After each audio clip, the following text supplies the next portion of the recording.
नमस्कार दोस्तों, stock market studies में फिर से एक बार आपको बहुत-बहुत स्वागत है। तो आज यहाँ पे मैं डिस्कशन करूँगा एक ऐसे कंपनीज के बारे में जो एक पावर सेक्टर से बिलोंग करते हैं और जो एक पेनी स्टॉक अभी बन चुके हैं।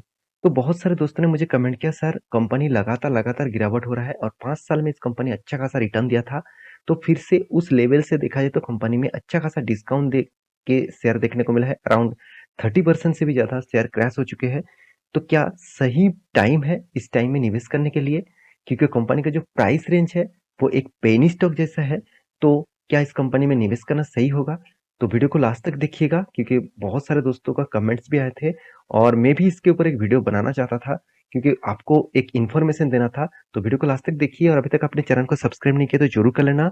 आपको कंटिन्यूअसली वीडियो पाना है तो चैनल के साथ जुड़े रहिए और टेलीग्राम में भी ज्वाइन हो जाइए। टेलीग्राम में आपको अपडेट में पहले ही दे देता हूँ किसी भी स्टॉक के सपोर्ट रेजिस्टेंस जब ब्रेकआउट करते हैं। तो प्लीज टेलीग्राम में जाकर ज्वाइन करिए, नीचे लिंक अवेलेबल है। तो चलो देख लेते हैं आज के स्टॉक के डिटेल्स के बारे में। तो कंपनी का नाम क्या है? कंपनी का नाम जानने से पहले कंपनी का कुछ इन्फॉर्मेशन आपको बता दूं। कंपनी देखा जाए तो company Jaiprakash power industries limited है। तो जयप्रकाश पावर इंडस्ट्रीज लिमिटेड जो है वो देखा जाए तो एक इस कंपनी जेपी पावर नाम से जाना जाता है। तो कंपनी देखिए अलग अलग जगह पे कंपनी थर्मल पावर के ऊपर पावर प्लांट है। थर्मल पावर के ऊपर कंपनी प्रोजेक्ट चलाते हैं और थर्मल पावर आप सभी जानते हैं। थर्मल पावर ज़्यादा से ज़्यादा देखा जाए तो कोयला के माध्यम से ही थर्मल पावर चलते हैं। तो कोयला का डिमांड और सप्लाई बहुत बड़ा मतलब एक रेवेन्यूज के ऊपर इम्पैक्ट ले आते हैं क्योंकि कोयला का डिमांड बढ़ जाने से कारण कंपनी का सप्लाई कम होने के कारण उसका प्राइस बढ़ जाता है। तो उसका इम्पैक्ट डायरेक्ट इस सारे कंपनीज को मिल जाता है। तो कंपनी का देखिए अलग अलग जगह पे पावर प्लांट है, जैसे मध्य प्रदेश में 500 मेगावाट का पावर प्लांट है और वो भी इसका नाम है बीना थर्मल पावर प्लांट। उसके बाद आप देखेंगे नेक्स्ट दिखाऊंगा तो एक हाइड्रो पावर है, इसका हाइड्रो पावर के ऊपर भी काम करते हैं जो उत्तराखंड में है। इसका टोटल 400 मेगावाट का टोटल यहाँ पे कंपनी का पावर सॉरी यहाँ पे हाइड्रो पावर प्लांट है। तो ये भी एक बड़ा पॉजिटिव पॉइंट है कंपनी के लिए क्योंकि कंपनी हाइड्रो पावर प्रोजेक्ट के ऊपर भी काम करते हैं। साथ ही साथ देखिए 1320 मेगावाट का टोटल प्रोजेक्ट है और वो भी मध्य प्रदेश में है। साथ ये नाम है जेपी देख सकते हैं नगरिया सुपर थर्मल पावर प्रोजेक्ट। तो इसके ऊपर भी कंपनी काम करते हैं। साथ ही साथ और एक प्रोजेक्ट है जो मध्य प्रदेश में है, जेपी उसी के नाम भी सेम टू सेम है। 1320 मेगावाट का टोटल प्रोजेक्ट है और इस तरीके से अलग अलग कंपनी प्रोजेक्ट बना के रखा। तो कंपनी का जो थर्मल पावर है उस सॉरी टोटल जो हाइड्रो पावर है उनमें से देखा तो कंपनी टोटल 400 मेगावाट का प्रोजेक्ट यहाँ पे कर चुके हैं और कंपनी का टारगेट है 300 मेगावाट का प्रोजेक्ट और भी बढ़ाने के लिए। और जो थर्मल पावर है उसके ऊपर दो अलग अलग प्रोजेक्ट है, उसको भी एक्सटेंड करने का कंपनी का प्रोग्राम है। तो कंपनी का जो बिजनेस मॉडल्स है वो मैं यहाँ पे आपको बता चुका हूँ। कंपनी का जो ग्रुप कंपनीज है मतलब जेपी ग्रुप के कंपनी आप सभी जानते हैं, जेपी सीमेंट्स है, जेपी का बहुत सारे कंपनी है, G I L I T company है, साथ ही साथ और भी कितने सारे कंपनीज आप देख सकते हैं। तो जेपी ग्रुप के बहुत सारे कंपनीज है, आप सभी जानते हैं। तो उसी से जुड़े हुए कंपनी है जेपी पावर। तो क्या सही में इस कंपनी के ऊपर निवेश करना सही होगा? चलो मैं अभी आपको इस कंपनी के डिटेल्स के बारे में बताऊंगा। सबसे पहले कंपनी के इन्वेस्टर के बारे में बात करूँ तो सबसे पहले आप देखेंगे तो प्रोमोटर के पास भी उतना होल्डिंग नहीं है जितना होल्डिंग पब्लिक के पास है। क्यों नहीं रहेगा? कंपनी पेनी स्टॉक जो है, कंपनी के होल्डिंग प्रोमोटर के पास 24% है और उनमें से देखिए प्रोमोटर ने पहले से ही उसकी कुछ शेयर को उनने क्या किया, गिरवी रखा। उसने उन्होंने क्या किया, इसमें यहाँ पे होल्डिंग किया, मतलब उनको गिरवी रखकर ही पैसा उठाया। अगर एफ के बारे में बात करूं तो लगातार एफ खुद के होल्डिंग बढ़ाते जा रहे हैं। तो यहाँ पे प्रोमोटर के बाद पब्लिक के बारे में बात करूं तो 50% के होल्डिंग है, आदर्श के पास कितना है 22% का होल्डिंग है और म्यूचुअल फंड और एफ के पास कितना 3.67% का होल्डिंग है। म्यूचुअल फंड ने तो पूरा का पूरा माल बेच दिया, कोई भी होल्डिंग नहीं है इस कंपनी के ऊपर। अगर मैं कंपनी की डिटेल्स आपको दिखा दूं तो ध्यान से देखिएगा। कंपनी का रेवेन्यूज रेवेन्यूज में क्या है, 2018 में 4,800 करोड़ के आसपास रेवेन्यूज था। उसके बाद 2019 में कम हुआ, 2020 में और भी कम हुआ, 3,200 तक आ गया, 2021 में बढ़ा, 2022 में फिर से मतलब थोड़ा सा रिकवरी किया। 2018 में जितना था उस लेवल को भी अभी टच नहीं कर पाया। तो रही बात कंपनी का नेट प्रॉफिट का, नेट प्रॉफिट के बारे में बात करूँ तो यहाँ पे आपको देखने को मिला नेगेटिव में। तो नेगेटिव में कंपनी का प्रॉफिट था, वो अभी फिलहाल के लिए प्रॉफिट में आया। तो चलो ये बात तो सही है कि कंपनी ने प्रॉफिट किया। क्या सही में प्रॉफिट हो रहा है? चलो वो मैं आपको और जगह पे दिखा रहा हूँ। देखिए, डेप्थ डेप्थ के बारे में बात करूँ तो पहले कितना डेप्थ था?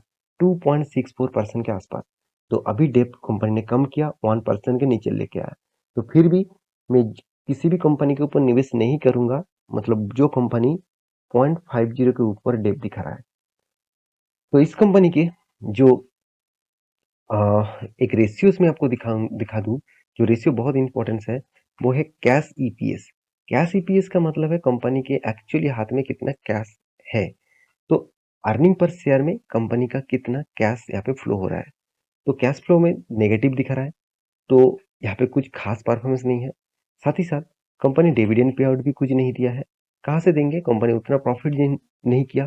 तो कंपनी का जो एसेट टर्नओवर रेशियो है, वो देखना बहुत इंपॉर्टेंट है। एसेट टर्नओवर रेशियो मतलब है कंपनी खुद का जो एसेट है उसको कितनी बार लगाकर वो पैसा जनरेट कर रहे हैं और कितनी परसेंटेज वो पैसा जनरेट कर रहे हैं। मान के चलिए आपका एक गाड़ी है, तो उस गाड़ी को आप भाड़े में देते हैं।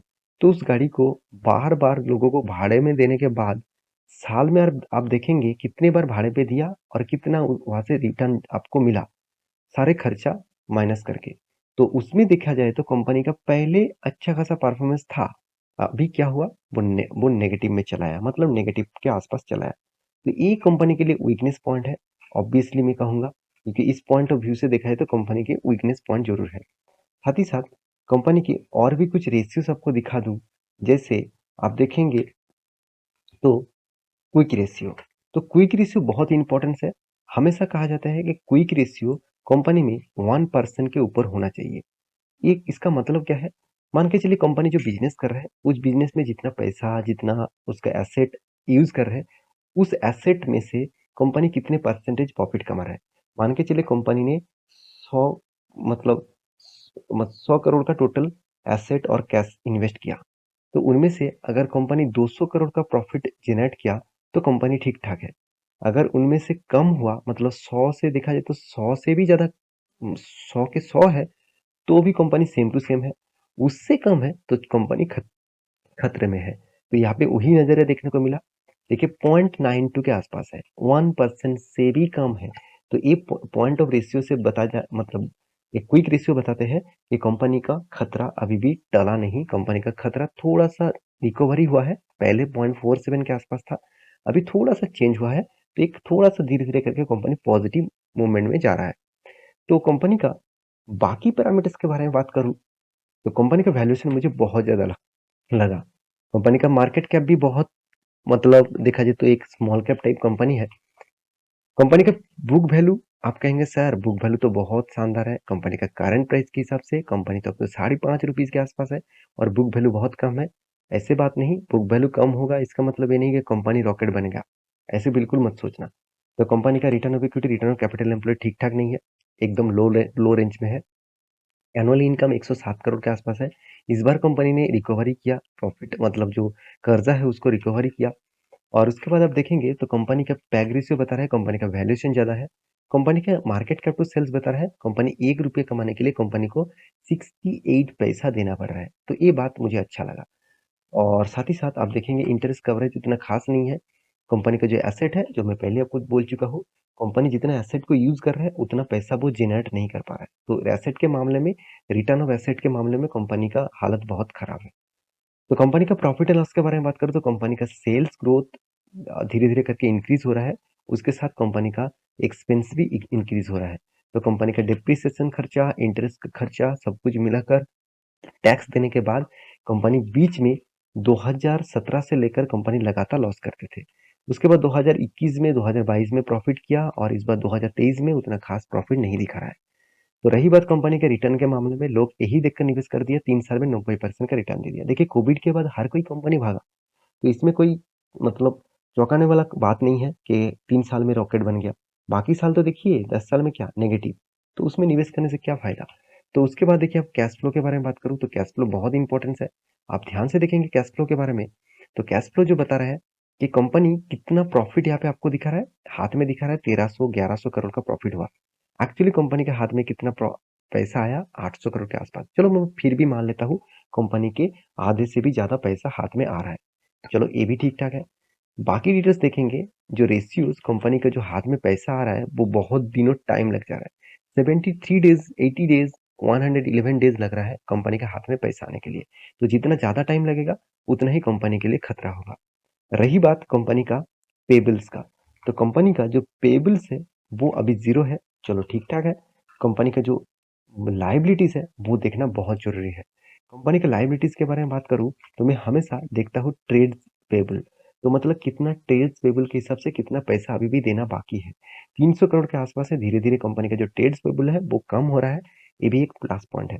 तो इन्वेस्टर के बारे में बात करूं तो प्रोमोटर के बाद एफआईएस ने अच्छा खासा होल्डिंग धीरे धीरे करके इंक्रीज किया। लास्ट क्वार्टर में भी इंक्रीज किए थे, सितंबर क्वार्टर में भी इंक्रीज किए थे, जून में भी किए थे और मार्च में भी किए थे।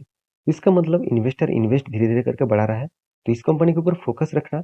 रही बात इसका चार्ट पैटर्न की, तो मैं आपको बात यहाँ पे बोलूँ तो कंपनी का जो चार्ट पैटर्न है, एक साल में आपको 9% का गिरावट दिखेगा, 6 माह में आपको 30% के आसपास गिरावट देखने को मिलेगा, एक साल में तो 28-30% का लॉसेस, 5 साल में कंपनी ने पॉजिटिव रिटर्न दिया, कितना 30%। उसके बाद तो हालत खराब हो गया।